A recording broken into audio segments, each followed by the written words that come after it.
Cash lips Maria. Yo, Baba Maka, big up PG.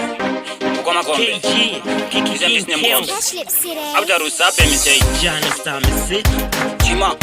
Chima dem boss. Tunakwenda nawe.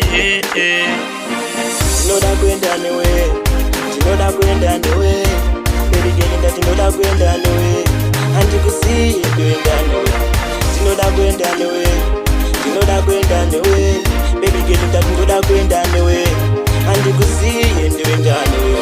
Bebe ndinoda kuyenda newe, kungaba kuri kwesa ndinoda kuyenda newe, mungaba muri mumvura bebe ndinopinda newe, nekuti rudo rwangu ndinopiwa newe, nekuti nini ndakapikira kuva newe, rudo rwangu ndinopiwa newe, saka kwese kwandinoenda newe, bebe girl uchingoziva kuti nini ndinewe, kungaba kugaza ndinoenda newe, kungaba kumangoma ndinopinda newe. Tinodakwenda newe, tinodakwenda newe, baby girl that tinodakwenda newe, andikusiye ndwenda newe, tinodakwenda newe, tinodakwenda newe, baby girl that tinodakwenda newe, andikusiye ndwenda newe.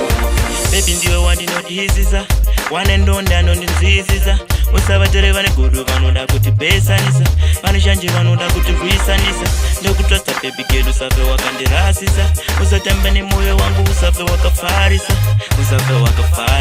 yeah. Tinodakwenda newe, tinodakwenda newe, baby girl that tinodakwenda newe, andikusiye ndwenda newe, tinodakwenda newe, tinodakwenda newe, baby girl that tinodakwenda newe, andikusiye ndwenda newe.